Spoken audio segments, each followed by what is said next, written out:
Hey everyone, Agnach here and welcome to another video. As you can see from the intro, we have received our last update of the year and it has brought some interesting stuff. First, we have a new level of Expo plus a HP buff on scatters, which means you need either 6 lightning spells and a quake or 5 lightning and 2 quakes to get rid of them. Also a new level of giant bombs and also air bombs. The Royal Champ gets a skin and also 5 more levels. And finally in the lab we can upgrade a new spell and a new siege machine. The spell is the invisibility spell, which I'm still playing around with it, and the new siege is a log launcher, which I believe makes screen charges less hard and more OP. But on this video I want to debunk something many said would die with the update, and that's the witch spam attack. It now requires a bit more work, but it is still powerful, and I'll bring you some replays with different ways you can attack with this army.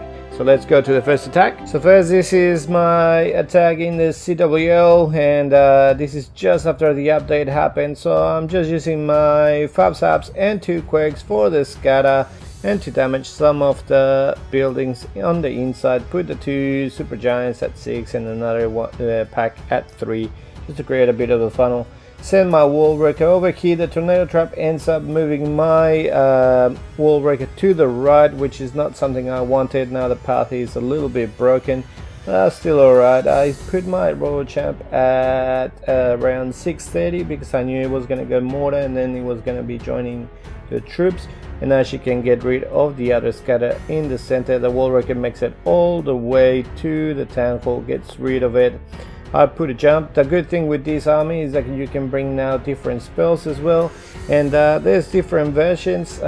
With this one you can put I always like bringing a jump, but you can bring an invisibility spell. As you can see here, I just did that just to make that pack of witches invisible. Probably I could have saved it and make my queen invisible, but I'm still playing around with that new spell and seeing what's best for it. I have seen a lot of YouTubers use it with the Royal Champion, and I must say that that's one of the best ways of using the spell. But yeah, on this one I got a little bit lucky that the Warden ended up tanking that single Inferno and we ended up getting the triple. But yeah, so this is another one. In this base obviously there's 2 scatters, and so they were saying that this army was gonna die because now you can only zap 1 scatter. Well, on this attack I didn't zap any of them. I just decided that the 3 expos was gonna be a lot more value, so I just zapped that and then just put my line of giants and witches and send my wall breaker in with my heroes into that single Inferno. Put my Royal Champ to the right. On this one, as you can see, I've got the free spell, I've got a poison as well, I've got my jump, and I've got the 2 invisibility spells, and in this occasion I'm going to be using them with the Royal Champion on the right hand side. So I use it there. Probably I swagged that spell because the single Inferno was being tanked by something else, but now I use the invisibility spell again and the Royal Champ gets rid of the second scatter. My wall breaker made it all the way into the tank hole, so probably I also swagged that jump spell. I could have put it here in the back end and it would have made everything a little bit smoother. However, also sometimes even if the wall breaker is making it all the way through to the tank hole, sometimes it's better just to put the jump just to make sure that your troops do get directly to where you want them to go. So as you can see on this attack, I didn't zap any of the scatters and it still works. As long as you have a way for your army to get into the first scatter nice and quick and a way of dealing with the backhand scatter, you should be fine. So now we've got this one. This is a different version. This one is with healers, so I've got 4 healers, and also with this new update you can bring 2 super troops. So I've got the super giants and the super wall breakers. So I start with my Warden Walk at 3 o'clock. Again, I've got my 5 lightning spells, my 2 quakes, I've got 3 invisibilities, and the jump and the freeze. So I decided to zap the multi-inferno. As you can see, you don't need the 2 quakes and 5 zaps, so I've got still 1 quake there left. The good thing with this version is that with the other one you had to come in with a wall breaker and you had to come in opposite from the tank hole. On this one with the super wall breakers, we can just go directly into the town hall and then just keep moving around the base, thanks to having the super wall breakers to go into the town hall first, and then we also have that jump spell to be able to move into the base. I think I swagged an invisibility spell over there, and I just dropped the earthquake as well, just to damage a little bit of the scatter shot. Put the freeze down just to make sure my queen stays alive. The royal champ gets to the last scatter shot. With the jump spell, I was able to open that single inferno compartment, and now the queen is beating through a wall, and then she should be coming through. Now she's beating on a different wall now, but here we have the royal champion, and we've got one more invisibility spell. Put her on her, it makes her invisible, so now she can get rid of some of more defenses. Gets rid of the last archer tower she does, but now there's only a cannon and an archer tower left. We have like 1 trillion skellies. One of the things I have found with this army is that it can cause a few town fails, so you just have to keep an eye on your warden walk. Now we've got this base from Legends. It was really famous a long time ago, and somehow it's still there. So I zap and quake the expo and the scatter shot, damaging a little bit the eagle as well, and put a big line and coming directly into the eagle. Now I send the royal champion on at 3 o'clock because the scatter is over there, so I want to get rid of that scatter as soon as I can. Put the invisibility spell, at least that way all of the CC troops are going to be going somewhere else. Single infernos on my wall wrecker, so I just decided to freeze it. Once again, I did put the jump there just because I wanted everything to move into the center, just in case the wall breaker was a little bit too slow. I could have probably used it on the back end, the jump spell, but it's alright, it still worked alright. Got the king still almost full health, the royal champ almost full health. We still have the warden, we've got the queen, we've got a lot of witches, and as you can see, this thing is still powerful. And now we just have that Tesla 12 clean up, and this is done. Now we've got this other base, so we've got the 2 scatters there. This is beautiful because we can just zap both of them and quake it, but with the new update as well, as you can see, the CC or the clan castle cannot get zapped, so make sure you don't use the lightning spell on it, because you're gonna be wasting spells.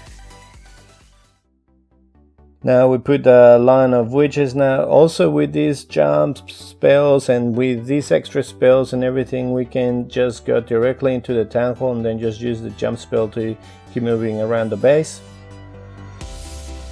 We get to the town hall is being hit by the yetis and witches and queen, and it's gonna go down. I put the jump there just to make sure that they keep moving up towards the single inferno.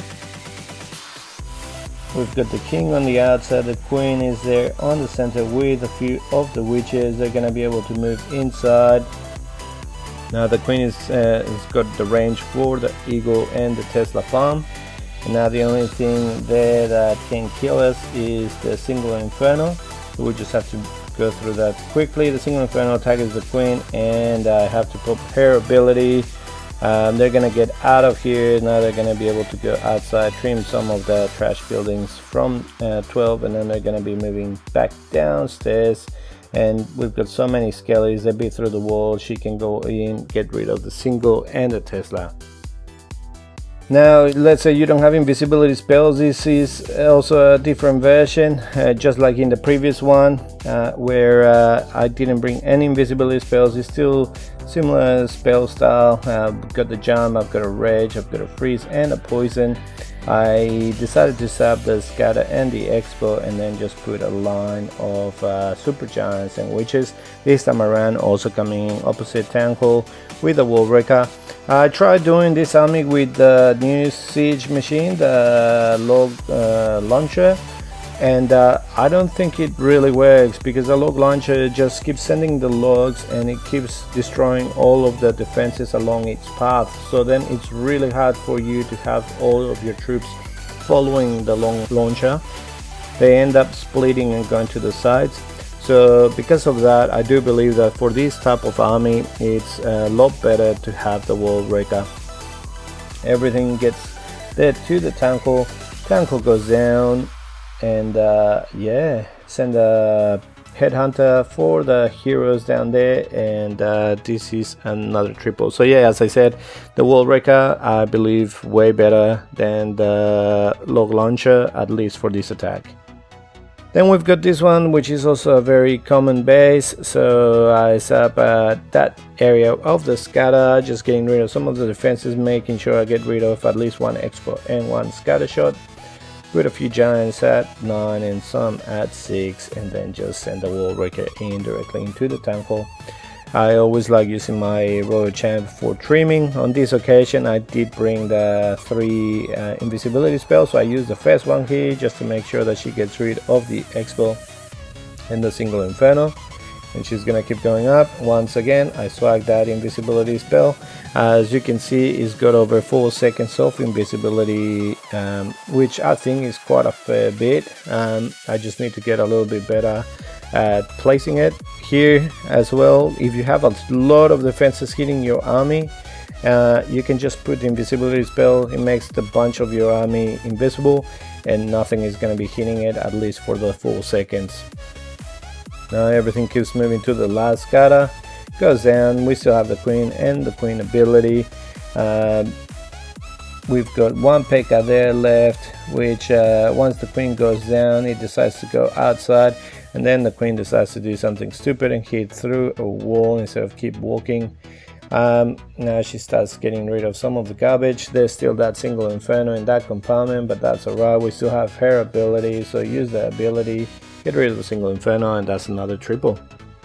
And finally, this is my last attack that I'm going to be showing you. So again, as I said, you can have 5 lightning or 6 lightning, and accordingly is either 2 earthquakes or 1 earthquake. As I said before, since the Expo and the scatter use that same combination, I do prefer bringing the 5 lightning and the 2 quakes. And as I said, the scatter shot got a HP buff, but the Expo does have to be on a new level to be able to have that HP. So if you still have an Expo that hasn't been upgraded, it still only takes 5 and 1. So I'm really not sure how to tell the difference between the Expos, but if you can, then you can use that. So here we go all the way into the center. We've got the jump spell. You haven't seen this base before, but it's got a lot of compartments, which usually witches, they're not very good with a lot of compartments. They're very good with an open base.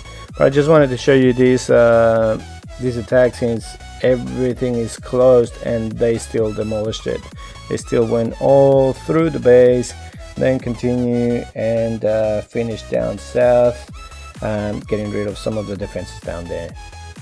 So okay guys, so as you can see, witches aren't dead yet. If you enjoyed the video, please click the like button, subscribe to the channel, and I'll see you next time with more Clash. See ya.